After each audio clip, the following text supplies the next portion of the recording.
Okay, so I just thought about this experience that I had with a couple of my family members, like towards the beginning of the year. It's like January, February, sometime around there. And I just thought I'd share in the spirit of education. So anyway, at the airport with my sister, it's my sister, myself, a family member that we have that has health issues. So usually to avoid walking those long stretches at the airport, we get them a wheelchair. And then it's the woman pushing the wheelchair. So all four of us are black. We walk up on the train. The train hasn't arrived yet. And so we're standing there waiting so that we can get to baggage claim. There's maybe a couple of people, really just a few people, sprinkles in front of some of these doors. And you know there are multiple doors. So there's this Caucasian man kind of standing to the left a little bit of the doors. So my sister and I, we're back away from the doors, and we're kind of closer to this man without impeding on his personal space. The woman that's pushing the wheelchair that my family member is in pulls the wheelchair up to the side of one of the doors, because that's usually what you do with somebody that's in a wheelchair so that you have more time to get them on the train without bumping them around. But she did it in a way to where people could get on and get off at the same time. This white man next to us looks up and sees us, and he's just staring. So I look, and I'm just kind of like, thinking he's going to say something. I'm waiting for him to look at me and make eye contact so I can smile. And he's just like, "You're blocking the doors." So we look at him, we're just kind of like, it's obvious, ain't nobody blocking the doors. So all of us already know what's going on. So the woman that has the wheelchair is like, "Excuse me?" And he's like, "There are people that need to get off of this train and you're just going to block the doors?" Like she's not standing off to the side of one of the doors. And she looks at him and she's just kind of very respectfully. She was just like, "It's okay. There's a lot of space. They can go around." And this man just kind of scoffs and looks back down at his phone.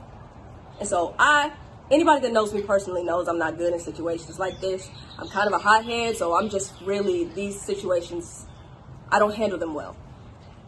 But I tried to keep my cool and just stay calm. Doors open, nobody's on the train, nobody's trying to get off, nobody's trying to get on except us. This man walks on and walks and sits in the handicap seats. So my sister and I just grab a pole, the same pole, and we all get on the train starts moving. I'm praying this dude's stop will just come up so that he can get off the train, but that never happened. And then the doors open at one of the stops, and this Caucasian woman gets on with a stroller. She has a stroller. She pushes the stroller on. When the train pulls up, she was standing in front of the doors too to go ahead and get her stroller on. So I look at her and I see her, I nod at her. Cute little baby in the stroller, or cute little child, toddler, whatever it was. And this man looks up and sees her. And as soon as he looks up and sees her, he hops up out of his seat and he's like, "Oh, ma'am, please sit down." And I know she was confused because she had already grabbed the pole. She was just waiting on the train to start moving. But she kind of looks at him and she's like, "Oh, you sure?" And he was like, "Oh, yes, please take a seat." And so she's like, "Okay, thank you." So she goes and she sits down.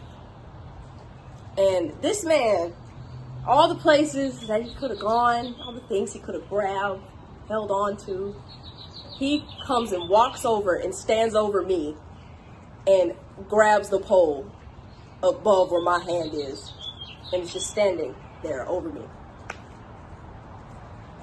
And I was just like, See, those types of things, and this is lightweight stuff. This is everyday or every other day type stuff that you just gotta whoosah and let it roll off your back for the sake of peace.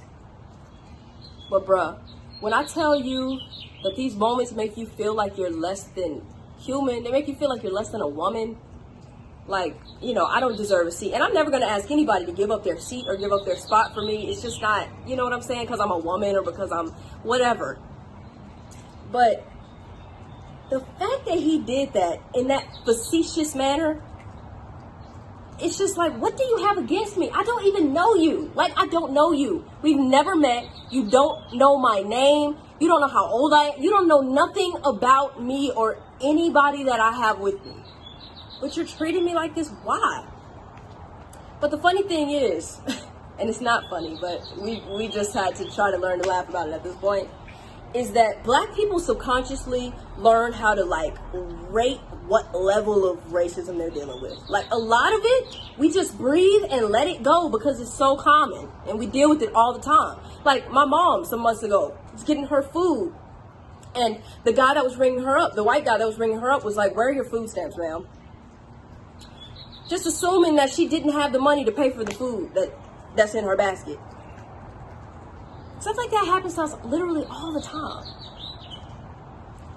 But it's stuff like that that builds up and builds up and builds up. And it's just like, and then some people see, oh, why are you defensive? Or why are you aggressive? It's like, dude, you don't even understand. It's not just this one experience. It's back to back to back to back to back to back to back experiences. And then it's like, oh, we're seen as defensive. It's like, well, and the really scary thing is that the situation that pisses Black people off the most is dealing with racist police. But in those situations, those are the ones that we have to really exercise the most self-control in, because those are the situations to where we could lose our life. So being that upset, but also having to just keep your hands up and keep your head down and like really over explain what it is that you're doing. Okay, sir, I'm reaching for my wallet. I'm really not trying to do anything to hurt you. I have nothing in this car that will hurt you, but I'm reaching for my wallet because you just asked for it. You're clear on that, right?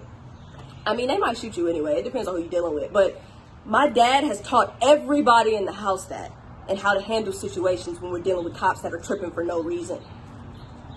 He's taught my brother that, my little brother, and it's scary because my little brother's learning how to drive now. And he only just turned 19, but he looks a lot older than that. He looks like he's in his mid or late 20s. And I'm scared for him to learn how to drive, honestly. I'm really scared for him to learn how to drive. Because he can't walk around with a sign on his forehead that says, "Hey, I'm a kid," for these cops that are running around here. And it's, anyway, I could talk about this all day, but that was just one experience that bothered me. I just wanted to share. Love you guys.